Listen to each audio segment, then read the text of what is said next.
চাইছিলাম, কিন্তু উনি আমাদের দাবির কথা শুনে বলছে যে তোমাদের ডিজির সাথে আমি কথা বলবো, এই বলে আমাদের আর কিছু না বলে গাড়ি সাহ করে ব্যাগ দিছে। পিছনে যদি আমাদের কোনো থাকতো হয়তো বা মরেও যেতে পারতো। উনি এভাবে পলান উনার ঠিক হয়নি। উনি ভালো মন্দ দু একটা কথা বলে যেত, উনি কেন পলাই গেল? উনি নতুন ক্ষমতায় এসছে, আমাদের কথা শুনবে। উনিও কিন্তু এই কয়েকদিন আগে রাজপথে ছিল, আমরাও রাজপথে আছি। আমাদের দুঃখ বোঝার জন্য উনার প্রয়োজন ছিল।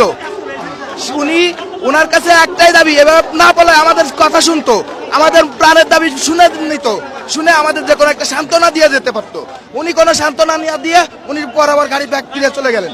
এই গাড়িটি কার? এই যে প্রোটোকলে আসলো কার গাড়ি? এটা উনারই প্রোটোকল।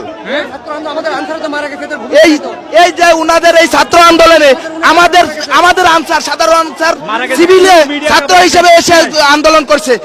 আমাদের সাধারণ আনসার বুকে রক্ত বিছাইতেছে রাজপথে, আমাদের সাধারণ আনসার মারা গেছে। অনেক ভার্সিটিতে আমাদের সাধারণ আনসার পড়ে এখনো, তারাও আসিফ মাহমুদকে নিয়ে আসছিল এই গাড়ি প্রোটোকল দিয়ে নিয়ে আসছিল। জি জি, আসিফ স্যারকে এই গাড়ি প্রোটোকল দিয়ে নিয়ে আসছিল। আমরা স্যারকে আমাদের দাবিটা বলতেছিলাম, কিন্তু স্যার আমাদের দাবি না শুনেই উনি গাড়ি ব্যাক করে চলে গেল। প্রোটোকলের গাড়ি রেখে উনি নিজের গাড়ি ব্যাক করে চলে গেল। এটা স্যার কেমন কাজ করলো? এটা কি স্যার দেশের জন্য করবে না নিজের স্বার্থের জন্য? স্যার কি দেশের জন্য না নিজের স্বার্থের জন্য? আমরা দেশের একটা আনসার বাহিনী, আমরা দেশের প্রতিটা ক্ষেত্রে আমরা দিয়ে যাচ্ছি, সেবা দিয়ে যাচ্ছি। আমরা এমন কোন সেবা নেই দিচ্ছি না। আমরা সরকারি খাতে, বেসরকারি খাতে, বাংলাদেশের গুরুত্বপূর্ণ জায়গায় আমরা নিজেদের সকল ধরনের জীবনের রিস্ক নিয়ে আমরা সেবা দিয়ে যাচ্ছি।